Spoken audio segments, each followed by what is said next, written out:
started by giving a huge, huge thank you to the conductor team. Will you guys raise your hands? So this is Global Entrepreneurship Week. Yes, Druid, you too. We are running 16 different events in Conway this week, and it has been grueling and very great too. But anyway, if you've had any food or coffee or been in this space at all or come to any of our events this week, it's because of the people standing around the room. Who has been to an event this week with the conductor? Awesome. Thank you guys so much for coming out. Who's been to a startup grind before?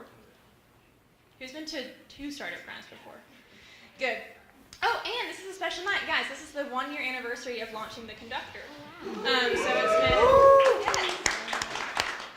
So it's been a great journey. So Startup Grind is an international event. It happens in over 200 cities around the world. Once a month we bring a local influencer to come share their story in our fireside chat, someone like Amy with an awesome story. So we encourage you guys to be social during this, and our Twitter is at @AR_conductor. Our hashtag is FullSteamAR. What is your Twitter? Amy_Fecher, and it's Fecher. Okay. No T. No T. And we're doing a special giveaway tonight. So we're giving away a $20 gift card to Tacos for Life to anyone who tweets about tonight's event using hashtag FullSteamAR. And Kaylee has instructed me to say that if you tweet more than once, you have a better chance of winning. So we encourage you guys to do that. Definitely think of the questions that you're going to ask at the end. We do like a 30-minute chat, and then we have time at the end for Q&A. So we are going to get started. Huge thank you to Amy for being here. Amy has been a huge inspiration to me personally for years, and I'm really grateful that you're here tonight.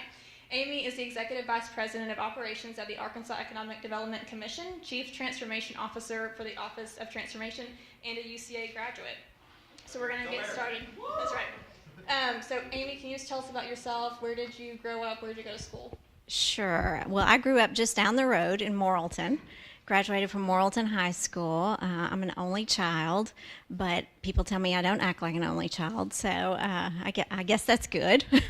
But went to school here at UCA and graduated from UCA, and then just moved down to Little Rock when I started working. So I said that I've just traveled along Interstate 40 throughout my lifetime, so I don't know where that lands me next. Maybe Memphis. Okay. No. I mean, nothing wrong with Memphis, but don't leave Arkansas. What did you do after college?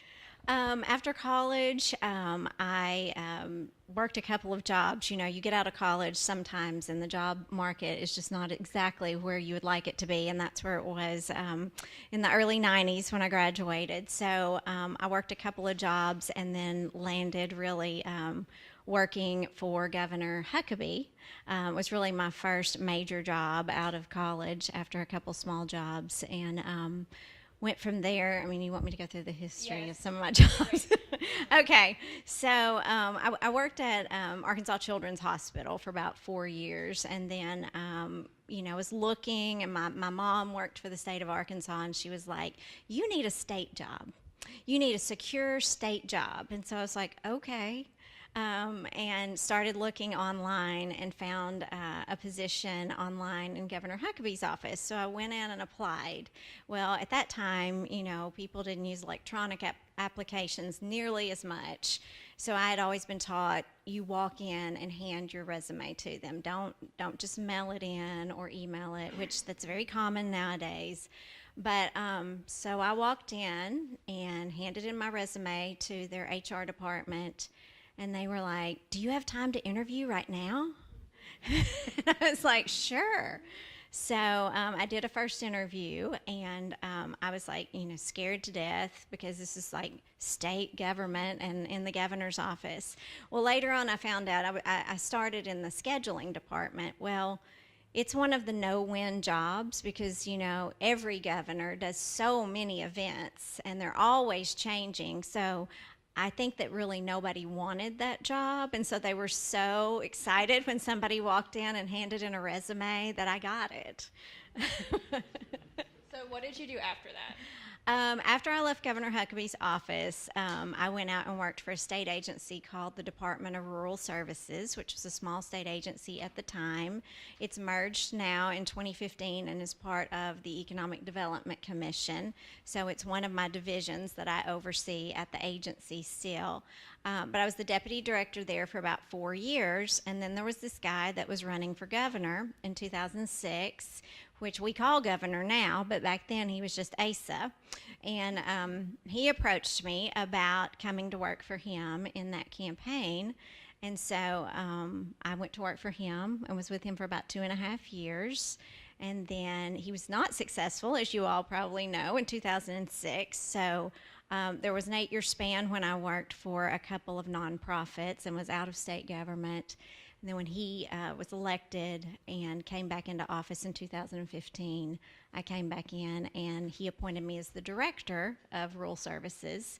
And then when they merged in 2015, I think it was like in April of 2015, the legislature merged 3 agencies into one. So I came over as the executive vice president or a deputy director at the Economic Development Commission. Perfect. So we have a lot of college students. Will you raise your hand if you're a college student? We have a lot of college students, and we also, this goes on our website where a lot of college students see it. And obviously a lot of what you're thinking about as a college student is the rest of your life and how do you get the job that you actually want. Can you talk a little bit about your jobs right after college and how you navigate those waters and jobs that you maybe don't like, and with that your major. So what did you think you were going to do and what were you doing? So I've always asked people, I love this as a conversation starter when people ask me about what I majored in. Never has anyone that has known me for a little while or worked with me guessed what my major actually was. Any takers guessing what I majored in? No.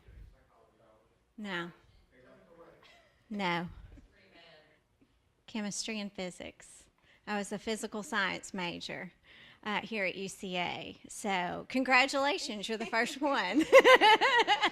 In a group this big, someone's bound to guess it.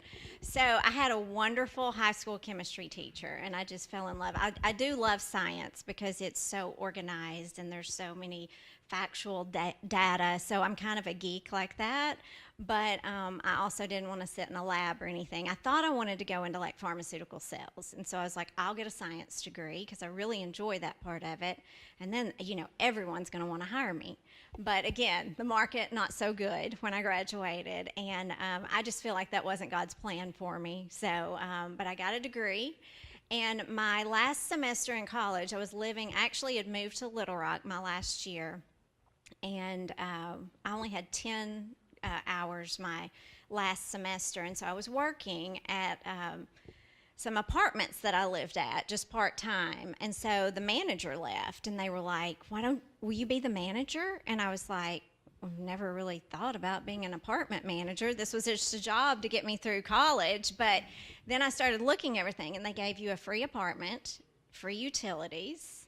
I even got my cable. The only bill I had was my car payment and my telephone, which everyone had a home phone then, so you really had that bill. But, I was like, I think I only made $18,000 in that job a year, but I didn't hardly have any bills. And so I was like, this is a job where I can pay the bills and keep looking. And I really enjoyed it because the residents are hilarious. I mean, you talk about problem solving. It was great ground for problem solving at that job. And I was there a few years before I landed, and I went out to Children's Hospital, and then I worked as a patient family rep. And so that's just a glorified title for the complaint person. So you think that, you get mad in healthcare if things don't go right. Well, now if it's your children, you're doubly angry.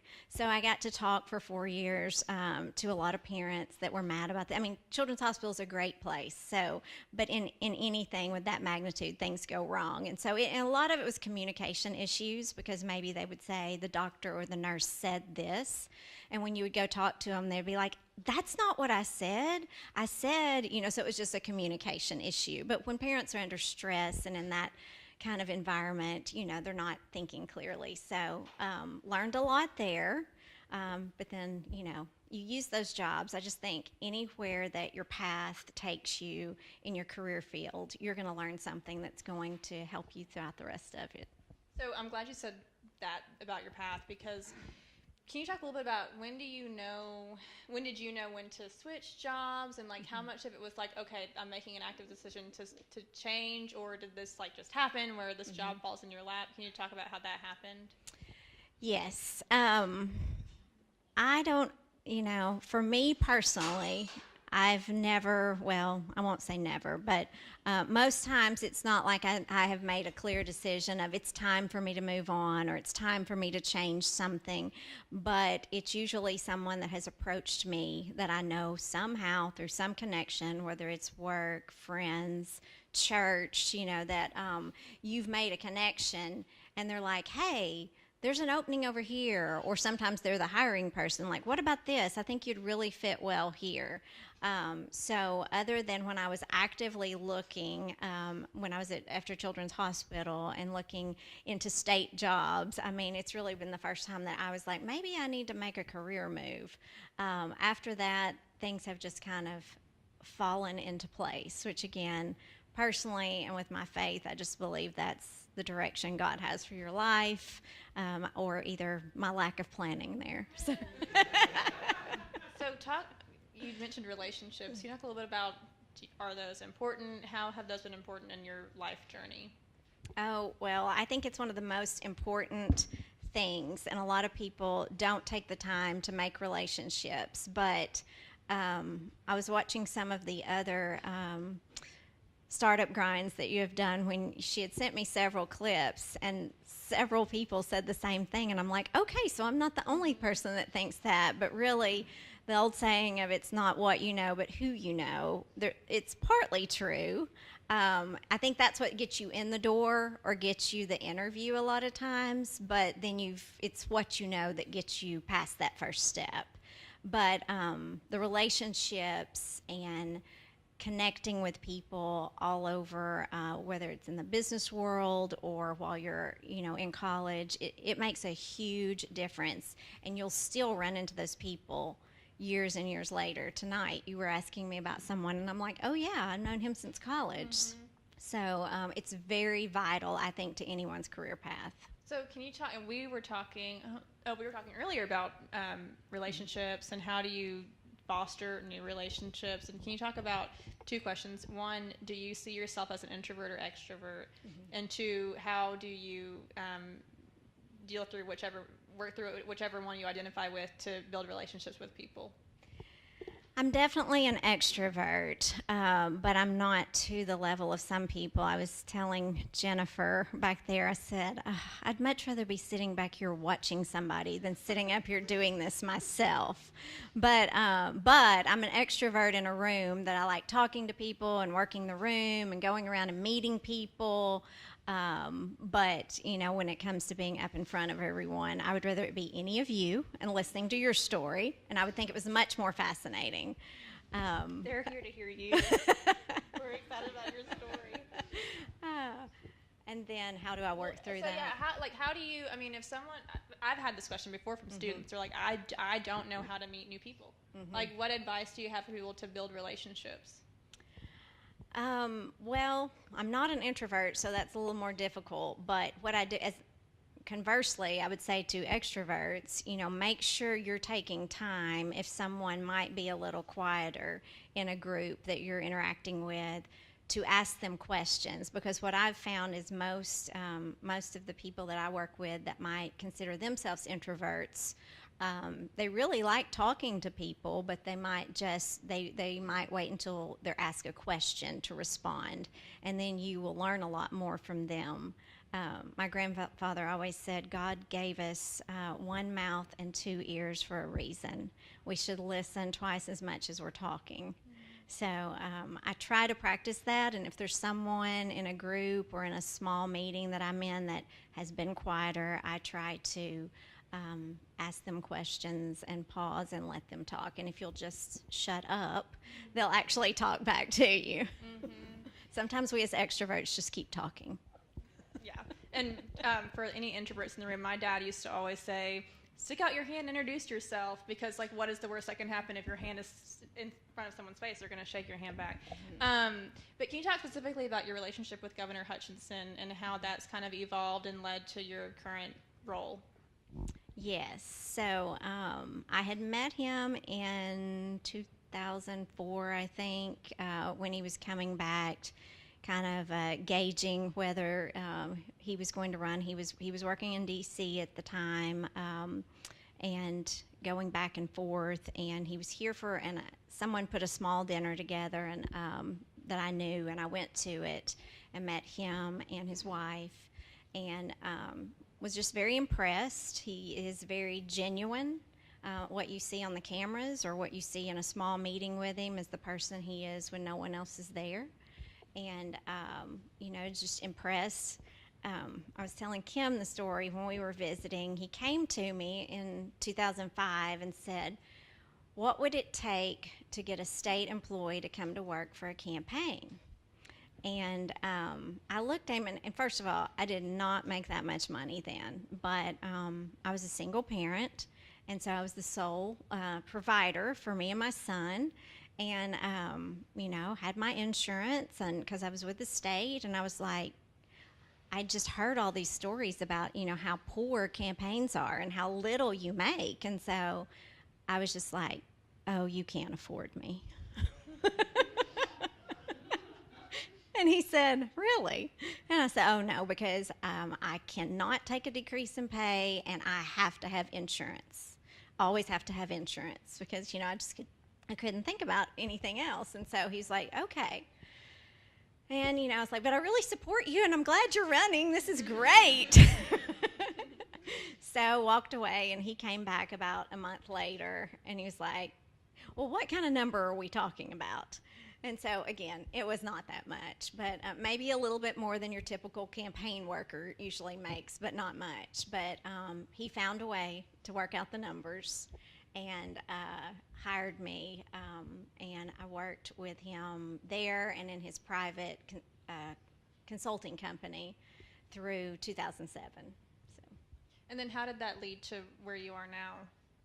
Well, I always stayed in touch with him. I didn't even apply for a job with the state of Arkansas after I'd worked for him and he lost. So Governor Beebe was a great governor, so I don't mean that poorly towards him in any ways, but it's like I worked for the competition. I'm not stupid enough to go apply for a job within state government after that. And I kept in touch, though. I worked for a couple of international nonprofits, national nonprofit as well, and kept in touch. Volunteered on his next campaign. By that time, I had kind of got to a level that I knew the campaign could not afford me, and didn't really want to give that much of my time because you're working pretty much 24/7 in a campaign cycle. So, just volunteered, and then, when he came back into office, was fortunate enough to have a position. So I think a lot of people feel like government is just this big, kind of murky, cumbersome thing. It is. Can you talk about what was it actually like working on his campaign? What is it like working in government for you right now? Well, one of the things that I enjoy the most is what I'm doing with this newly created Office of Transformation, which is within the governor's office. So he announced that last December. And it is, when you hear about the Office of Transformation, it sounds really big, but it's really just me. And I work in the governor's office to evaluate all of state government and try to find efficiencies and savings. And so just looking at everything through a fresh lens and seeing if there's ways we can do things better, if there's processes that maybe were developed in the 40s that could be improved upon. We have this thing called the internet now, that makes things a lot easier. A lot of it is electronic and technology projects that we're working on right now, but it's really exciting, and just kind of picking apart the different parts of state government and seeing how we can make it better. So when he announced it, one of the things he wanted to do was to make sure we weren't creating more bureaucracy to eliminate bureaucracy. I took it on as an additional role. So a lot of people would say, "Congratulations on your new job," and I'd say, "Oh, thank you. You mean my additional job for no more pay? Thanks." No, but it's been. I'm one of those people that loves to be busy, that loves to feel like at the end of the day that I'm accomplishing something. And so I've really enjoyed it, and I'm enjoying the work we're doing. I love what I'm doing at economic development as well, and that's really exciting. But I'm very fortunate to get to do both. So, a couple questions there. So, can you talk about how you manage your time? So she has, like, these are two massive jobs. Like, they would be enough for multiple people, both probably. So can you talk about how you manage all of that? Plus, I'm his designee to the Delta Regional Authority. Don't forget that. Right. I'm actually getting to that question. Oh. No, it's just funny. I don't know. I mean, the thing about managing it is just trying to be very organized, always trying. I'm a list person. I've been told I have to have a list that says go to the bathroom. That's not really true. But I try to be very organized, and I try to prioritize because you can't get it all done every day. And just knowing when in state government, things change so dramatically. And so knowing, I can't tell you more days than not, I go in thinking I'm going to do A, B, C, and D. And I don't do any of those, but I'm really, really busy because things pop up. So just, I would say one of the biggest things is trying to stay organized, but also prioritizing what you're doing that day and spending your time on what's most important for that day. Because there's long-term projects and there's things that have to have an immediate reaction. And can you talk about what you do at the Arkansas Economic Development Commission? So when Mike Preston, our executive director that we stole away from Florida, came in 2015, he wanted to make, he and the governor both want to make state government and economic development more business focused than sounding like a bureaucracy in state government. So that's one thing the governor is really big on. He thinks that government should actually operate like a business. And so he's trying to implement more and more principles that way. So Mike Preston wanted to change our titles from deputy directors, we have 3 deputy directors there, to executive vice president. So I'm an executive vice president of operations, which is basically all the internal, like your HR, your finance, your IT department. We have a research team there. And then all of our grants divisions are under me, which is our science and technology, rural services, and our community development block grants. So executive vice president of operations, when we merged, I went from having 1 division under me to 7, and went from 5 employees at our small state agency to there's about 100 at economic development, give or take a few on any given day, and having around 50 people that report up to me. So it has been a real exciting place to be because the governor is focusing on economic development so much during his administration. It's one of his pet projects, and has given so much of his time to economic development throughout the state that it's a very exciting place to be and to work. Mm-hmm. So can you talk about what does a typical day look like for you? Well, I tried at first when I was trying to do both, transformation and economic development. I was like, okay, Monday, Wednesday, Friday, I'll be at AEDC. And Tuesday and Thursday, I'll be over at the governor's office. That sounds real doable. Never worked that way. So luckily, my offices are just 9 blocks apart. So a typical day, I'm either about half a day at one place, half a day at the other, or running back and forth. Sometimes when I've had some really bad scheduling days, I would go from meeting to meeting to meeting to meeting. But I'm like, oh, wait, I'm supposed to be trying to find efficiencies. This is not very efficient, guys. But The typical day may, now I've kind of gotten more to about a half a day and half a day in between the two, and a lot of meetings. It can be anything from going to committee meetings at the Capitol and meeting. I had a meeting right before I came up here with a legislator and the Game and Fish Commission. So, or it could be working through an HR issue at economic development and hiring and interviewing and things like that. So there's really no typical day, but that's one thing I would always say. Be flexible is a very important thing as you're getting in to your career path, because life is pretty unpredictable and so is work. So being able to be flexible about what your day's going to be is the thing that has gotten me through most days. So you mentioned the governor's commitment to economic development. Can you talk about kind of the governor and the state's commitment to entrepreneurship and innovation? We are very blessed because the governor has been so focused on economic development as well as entrepreneurship.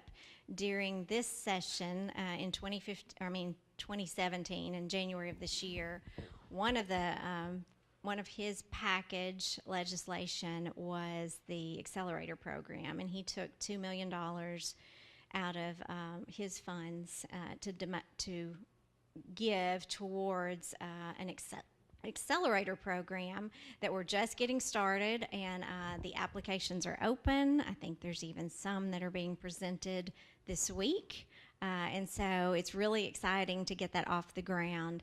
He has really been supportive of everything from his coding initiative, where he feels like technology and entrepreneurship is what is going to really save rural Arkansas and the jobs here in Arkansas, because not everyone wants to live around Little Rock or Conway or Northwest Arkansas, where there may be a lot of jobs. But if you can do something through technology, so many companies will let you live wherever you want to. And if that's all-timer Arkansas, as long as you have broadband and can do your job, then you can work there. And that's one of the things that he really focuses on. He loves the rural areas. He grew up in Gravette, Arkansas, and a very small community. And so he wants to make sure that while we're growing, we also don't forget that. And that's one of the things that I think is really important. We're the only state, or at the time, I'm not sure if we still are, but when the law was passed for coding in all high schools, must be taught in all high schools, we were the only state in the United States to be doing that at the time. So that's really exciting, and that's something that a lot of the tech companies are paying a lot of attention to. Yeah, I was going to talk about that too, if you could expound on the coding in particular, because we've made national news, Arkansas has, for coding, which is amazing. Yes. But can you talk a little bit about the coding initiative and sort of what we're doing with that? Yes, a little bit. I'm not real involved with the coding initiative, but the governor, it started during his campaign, and his granddaughter was taking a coding class, and I think maybe she was 12 or 13 at the time, and she developed an app for him for his campaign. And, he was like, wow, if she can do that, what if every high school, was required to take coding? So that's really how it was born, was his granddaughter's interest in it, and what she had done. And she developed the app that he used throughout his campaign in 2012 or 2014. So from that, he worked with the legislators to pass a bill that required it to be in every high school to be taught. Now, some of it's being taught remotely through technology if they don't have teachers, but he keeps encouraging them. He's put together some incentive programs for teachers that may be teaching now but that want to go back and get their certificate in coding to be able to teach it. And just done so much. Every time, like, he went out on a trip to Silicon Valley in California and met with a lot of the tech companies there a couple of years ago, and they were really impressed with that. But what they want to do is recruit all of our people away to come work in California. He said, no, no, no, no, no. We want you to come here, and then you can use our people. But it's been a real change, and it's something that I think he has the vision and sees that that's really going to be a game changer for the state, especially for a small rural state in the middle, centrally located. And I know that Conway is the center of the universe, right? That's right. Or of the United States. I'm not sure how we figured that out, but I've heard that a few times. So, it is a real game changer, and it'll be something that will live long past his administration, hopefully, and change the way we do things too. Awesome. Can you talk, and I feel so great. I love rural Arkansas, and we're located here in Conway where we can work with Morrilton, Bologna, Greenbrier, all the sort of surrounding communities. Can you talk about your background with rural Arkansas and kind of why you think it's important and what we're doing in rural Arkansas? Yes. So we have the Division of Rural Services, which is now part of AEDC, that does try to focus on our smaller communities and community development.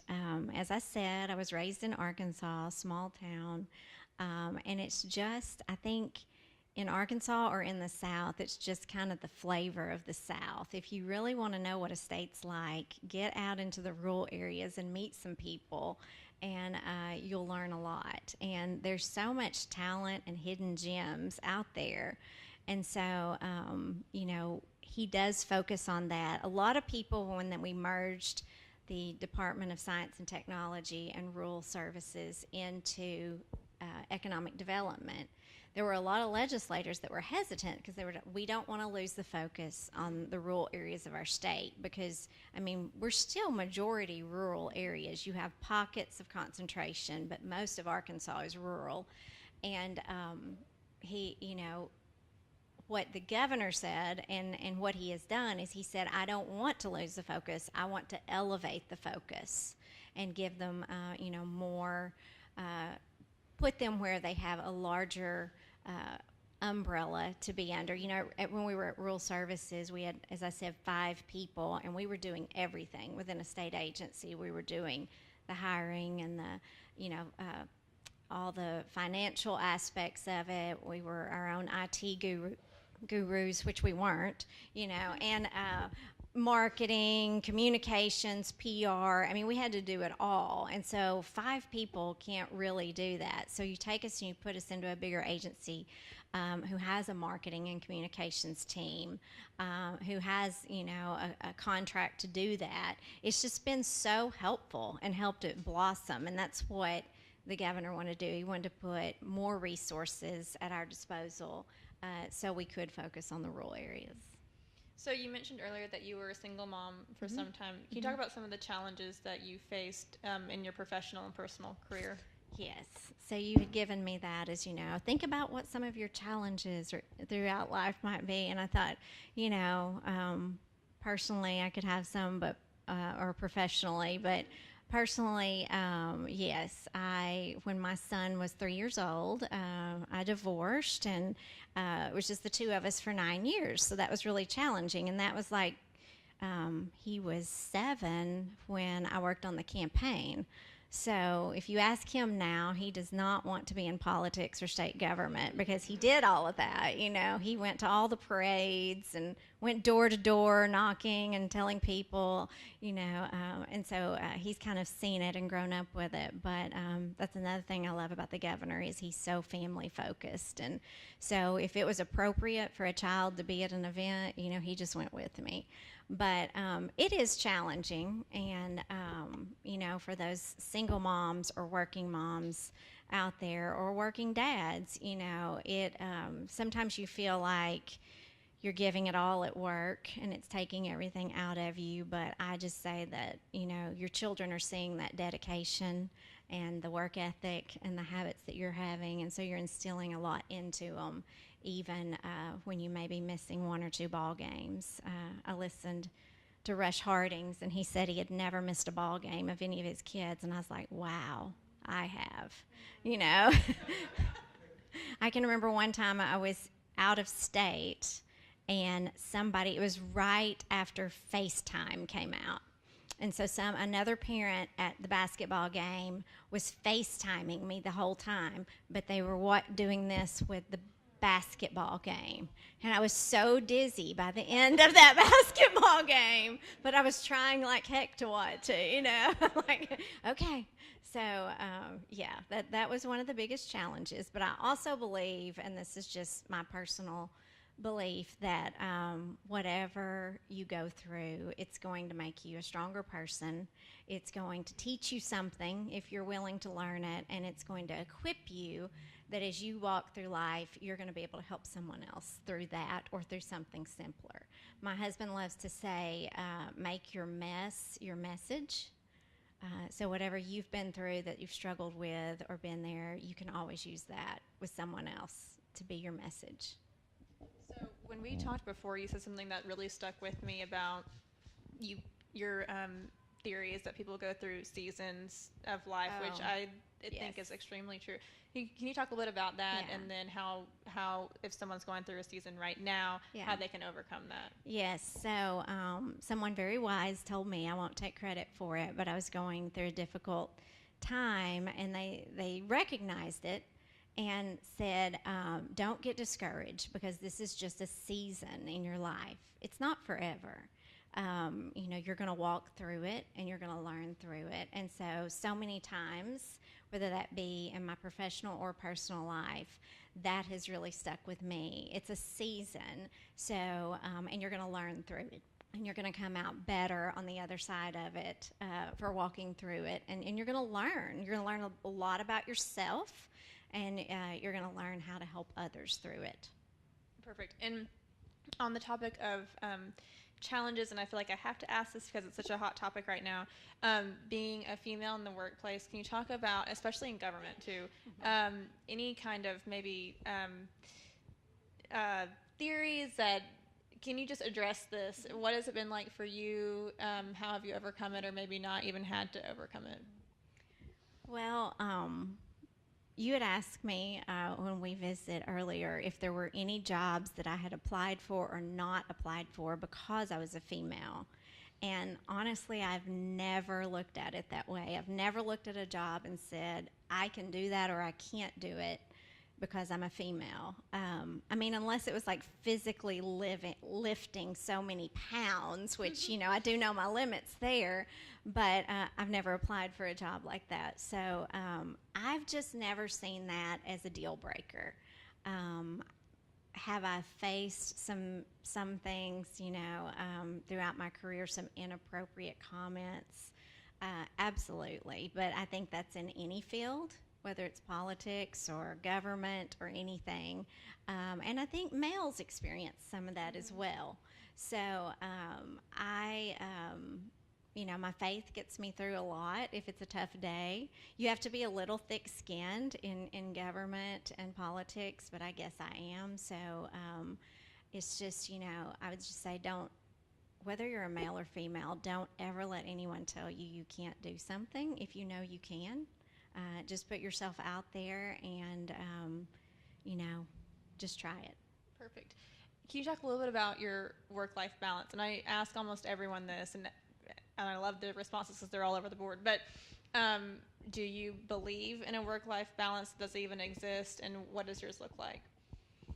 Well, I try to believe in a work-life balance, but honestly, the older I get, I'm like, yeah, that's just really not happening for me. It's just, it's like survival is what it is.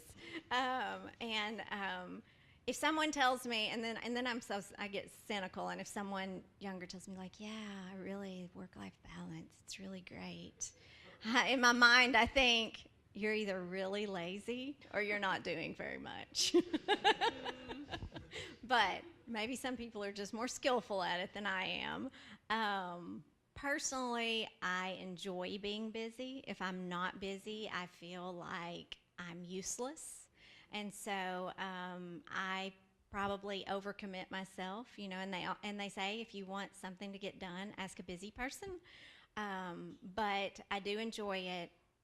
Sometimes I schedule myself too close, but the older I get, the more important I think certain things are, and so I try to focus my time on that. Whether with family and with certain situations, and I've learned how to say no to a lot of things, so that helps. But and when I look at people that are young in their career, I was like, you just survive it some weeks. You just say, I'm going to get through this week. And if you can't look at the whole week, you say, this is how I'm going to get through today.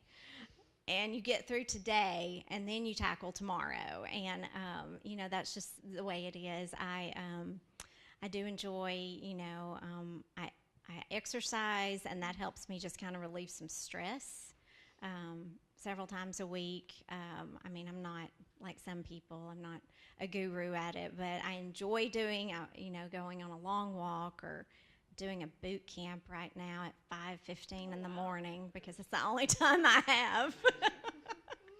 But I feel better after that, and it helps with the stress. And then my faith, just plays a huge part. And sometimes you just have to get away from it for a little bit. I take times when I'll just close down and say on the weekend, like, nope, not going to do anything, not going to work, going to just kind of get away. And that really helps me personally. But if people tell you they've got the work-life balance all figured out, well, they need to write a book because it'll be a bestseller. So when you reflect on your professional career, what do you attribute your success to? Well, everyone wants the magic formula, like what did you do to get here or there? And, I certainly don't think I have it made. I tell people I am definitely not the smartest person in the room. I'm not the smartest person in this room, I'm sure, but I will work as hard or harder than anyone. And that's the one thing, I would tell people, if you are given the job of sweeping the floors, well, then sweep them better than the person before you or after you. And you will get noticed, and then you'll get more responsibility, and then you'll get more, and then you'll get promoted. And I really believe that is the one thing, just being persistent, being dedicated, being loyal to who you're working for, and being honest, and then just working hard. You want someone that is bright and has intelligence, but a lot of those other things will take you a lot further than just being the smartest person in the room. Mm-hmm. So one more question before we open it up for Q&A. When you are hiring people, what are you looking for? I'm looking for someone that is going to go the extra mile. I'm looking in some of their, background, what they've done, and how they've stepped up, and if, what their career path looks like. But someone that is going to do more than just the job they're asked to do. I'm looking at how they relate to other people. So we always have an interview team, and just seeing how they interact with those people, because, a lot of us spend more time with the people at work than we do our families some weeks, because we're sleeping a lot of the time we're at home, hopefully. So just seeing that chemistry on how they fit in, and the people you have versus the people that are coming into a group makes a big difference.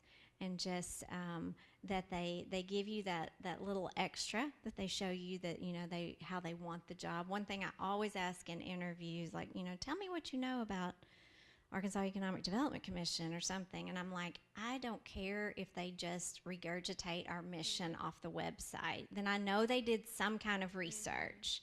And if they, so I would say go the extra mile, try to learn some fun fact or something, unusual that you didn't just get from opening up the page. Things like that make you stand out, because so many people on that question would be like, well, I have a friend that works here and I don't really know what y'all do, but, and I'm like, so just do that. When I'm going through the hiring, and, I don't know, not many people do it anymore. I was always taught to write a note, an email I think is sufficient these days, but, at least email the person you interviewed with and thank them for the interview and for their time. you don't know how many people, most people don't do that, and it really does make you stand out. So. Perfect. Okay, I have more questions, but I want to open it up to you guys. So who has the first question? Yes. I like what you said about running the government as a business and stuff like that. It seems like you agree with that philosophy. I started my business in May. One of the big hurdles that I came across that I think a lot of people in rural Arkansas would is how mean the Department of Finance administration is. You call them a few times, and I'm more of a face-to-face guy, so I call them a few times to try to get answers to questions. They don't even say bye. They hang up and I think they're done with you. So outside, it's like, all right, I'm going to go there. A lot of people are familiar with the revenue office, but times that by 100, and that's what you deal with there. If I'm from Bologna, Greenbrier, or somewhere else, I think I would have an even harder time adjusting with that. It seems like the bureaucrat type thing, like they don't care. And there's duck and eagle theory. You'll come across an eagle. There's one person that really knows what they're doing, and they'll help you. There's a lot of ducks there. Like, how do you navigate that as a small business owner that maybe just wants a simple question of, I want to do my taxes right. Like, I want to pay you the right amount. I want to go back and say, oh, I did it for Conway, but I didn't also do it for Faulkner County. That wasn't lumped in together. They didn't assume that the city and the county were together. So now I've got to go back and I owe you $1. So that's one thing I've run into, for example. Yes, it's a very cumbersome system, and it's not very user friendly. So that is one of the thing.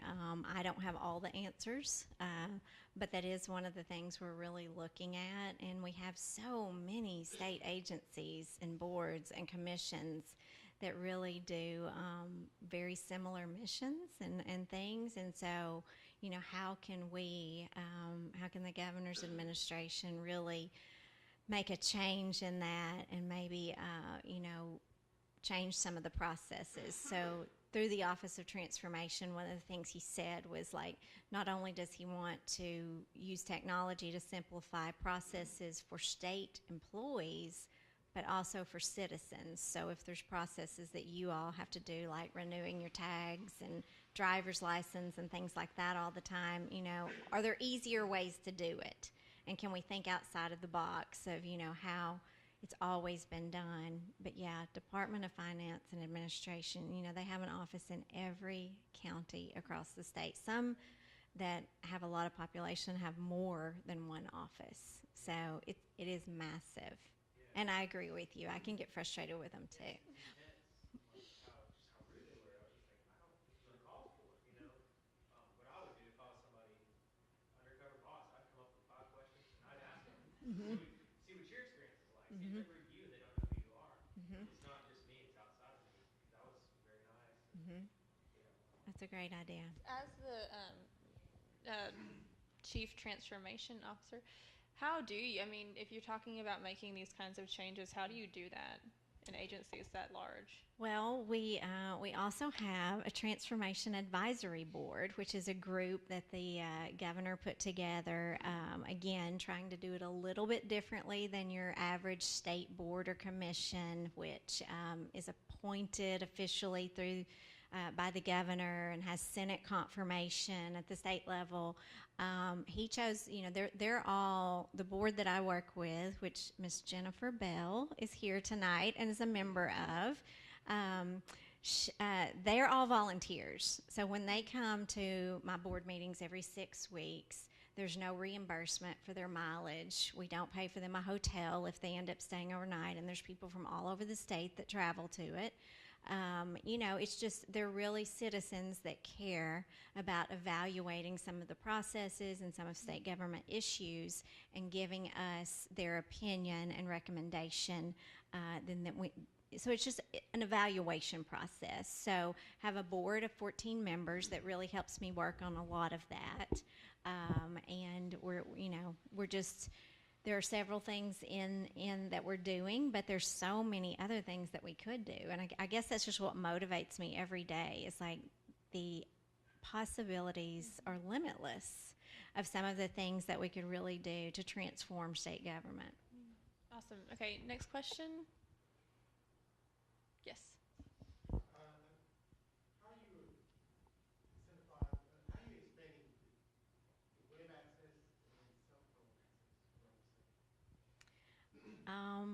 I'm not really involved with cell phone access. That would be more the carriers. But I know there has been a huge push within the state legislature on broadband and expanding broadband. And I know there's a couple of carriers here in Arkansas that got a huge federal grant through the federal government to do just that. And we do have broadband in all 75 counties at the school districts. It's just not always connected to individual homes or businesses. So there's a lot of work to be done. A lot of people are saying that I think it's a 2 or 3 year grant, the federal money that came out right now to expand broadband. So as that runs its course, I think then there'll be the next step, and that's where the state government will come in beside it to seeing how far that money goes. But it's something that we're going to have to look at. But when you talk to the providers, because I've talked a lot about this issue around broadband, which most of the providers actually do broadband or cell phone coverage, so it's kind of hand in hand.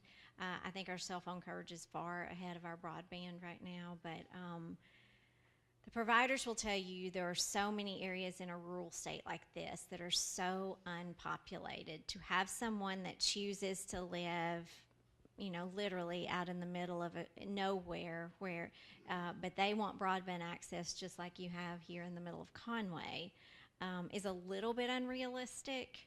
That it's naturally going to go where more population is, but then there's also some smaller communities that do have several families or businesses there that deserve it as much as the higher population. So it's kind of a give and take. It's going to take a while to have blanket broadband or cell coverage across a state that's so rural, and states that are doing it better or smaller, more populated states is what I would say, but it's on everyone's mind. Yes. 2 questions. First of all, thanks for coming. We really appreciate it. Thanks for having me. 2 questions. They may have the same answer or they may have different answers. Okay. What's been your toughest leadership lesson that you've learned? And what's been your best leadership lesson? And they may be the same, but maybe different. I would say my toughest leadership lesson is that I tend personally not to be a micromanager because I don't like to be micromanaged. And that's not because I don't want someone knowing what I'm doing. I want my boss's support. I want him to know what I'm doing, or he or she, but if someone is just on me all the time, then I feel it kind of shuts me down. I think like they don't think I know what I'm doing, so maybe I don't know what I'm doing. Especially when I was young in my career, that was just stifling to me. So I don't like to micromanage people, but where there's been a real lesson in that is some people have to be micromanaged, and it's kind of caught me a few times when I'm like just letting you do your thing over there, and then I'm like, what are you doing?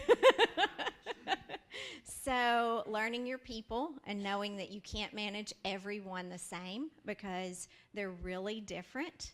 And that goes hand in hand with what I think is one of the things that I have learned so much as a leader that we've done at Economic Development. I find personality profiles just fascinating. I have since I was like a teenager, and I used to take all these profiles and like, oh, I'm this or that, and buy these books and do them. And then I've had jobs where they've done them. Well, when Mike Preston came on and was going through the search, they made him do the particular one we use at Economic Development is called DISC, and many of you may have done that. And but we do that as part of our hiring process. Once you're hired, not during the interview though, you take the DISC your first week. And then your manager gets it, your team gets it, or like knows what you are. And you know what everyone in your team is. You get a copy of everyone that works for economic development and what, their profile is. And so it's been so helpful because there's like 4 personality types in that particular test. Some of them have like 12 or 16 and go into a lot more depth. But it has taught me how people take in information and how they have output of information everyone's not like me, everyone's not like you. And if you learn that and you learn how, what you need to give certain people, it's really been a fascinating tool, and it's helped me learn people more and how certain people need a lot more direction and some people just need this. And it's helped a lot in my leadership. If you could describe your 5-year plan, could you talk about your top 3 priorities? Wow. Yeah. 5 years. I don't know that I've ever really thought out that far, unfortunately. I would sound really smart if I thought I knew what I was going to be doing in 5 years, but hopefully I'm still going to be working in the governor's administration for the next 5 years. And I would really like to, my top 3 priorities would just be in transformation, seeing a real. One of my top priorities would be, and this is what I get up and ask myself every day, how do I change the culture of state government? Which would make it more business friendly, which would be your state employees that do care, that do want to say goodbye and thanks for calling. How can we help you? Because you're the customer. That's what I would love to do. It's a really big challenge. And so you just have to get up and chip away at it every day, little by little. But that's what I'd love to do. Also, love to see a huge super project come to the state of Arkansas in economic development. That would be a goal. And then just, one of the things I've really enjoyed throughout my career is having some great mentors. So being able to give back to some of the people that work with me or that I know personally and do some mentoring. A lot of us are fortunate to come from more rural areas to places that have things like Conductor or Code Academy, ECA. What can we do to kind of empower places we came from after we gained those skills? Just because the other day my mom was like, how do I build a website for my friend who makes these hand-woven baskets? Like, I'm from Salem, Arkansas, which is just like a dot on the map. I was thinking, I'm still trying to figure out how to get grandma on Facebook. Like, there are these obstacles that we can easily get over. But how do we help the people back home once we've gotten those skills? Yes, that's a good question. And I have this theory that when people say, that's a good question, in my mind I hear, and they don't know the answer. So that's a good question. I think there is a huge network of people around the state that are doing this kind of work already. And I think bringing that coalition together, because everyone I've met in this line, and that's how I've met Kim, they're very good about giving back. They're not selfish about it. It's not like, oh, this is mine, and you can't have it. They want to reproduce. They want to have this throughout the state. I think it's twofold. I think it's a strong network of those people around the state that are willing to go out and help give back, which I think that we're close to being at that. And then also educating the leadership in our small rural areas where it's at the city and county level on the importance of it. Because, I say I'm in between 2 generations. I have a father that has never owned a computer, doesn't want one, doesn't have email, doesn't have a smartphone. He's still got him a flip phone, and he is just fine with that. He can text, on the like, oh my gosh, just get an iPhone. That takes forever to say thanks. But then I have a son or sons, because I am remarried now. I never got to that story, and have 2 stepsons as well. So I've got 3 boys that, they don't want to do anything if it's not electronic. So as a state, we've got to appeal to all of that right now. We've got to appeal to those people. Like, my dad is never going to get on the internet and renew his driver's license. He's going to go into the DFA office in Conway County, and he knows their names, and that's the way he does business, and that's great. There's nothing wrong with that. But, my son's, what is DFA? What do they do? We're at a kind of a unique time where we've got both and we've got to service both, but helping to educate the local leadership on the importance of that and how it is the future for rural Arkansas, I think that's really vital. And I can comment on that from the conductor side too. I mean, we're not only Central Arkansas, and we're passionate about meeting entrepreneurs where they need help, even physically. So I mean, we've driven to Yesterday's in Morrilton, which is a little diner type thing, and we've met with entrepreneurs there. And we also do. I mean, with internet and technology now, we talk to people on the phone all the time. So that's one nice thing about places like the conductor. We have free services for anyone. So I think the biggest thing is how do we communicate that to rural Arkansas? Like, how do they even know that we exist? And so that's, I mean, on me personally, a lot of social media marketing. Hopefully they're on Facebook. But that's how we try to get to help those people. I saw a question in the back. Yeah.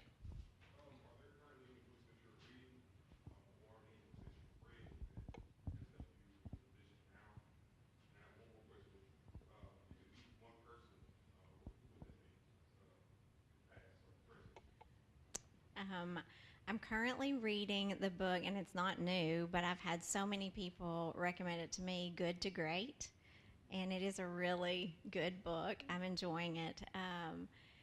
I have a lot of books that I've half read, that work-life balance. I'm like, oh, that's really good, and then I forget it, and I'm not really ADHD or anything, but, prioritizing.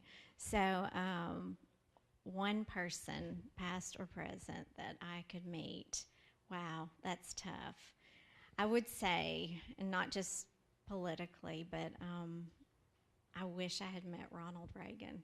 I think that would be amazing. Perfect. So we are right at 7. So I'll go ahead and wrap it up. But we ask this question at the end of all these chats. What's one piece of business advice you would leave us with? I would just say, whatever you're doing, give it your all. One of the things, be fearless in whatever you're doing. It doesn't matter what people think of you. Just give it your all and do more than those around you are doing, and you're going to get noticed. You're going to get promoted. Awesome. Perfect. Thank you so much.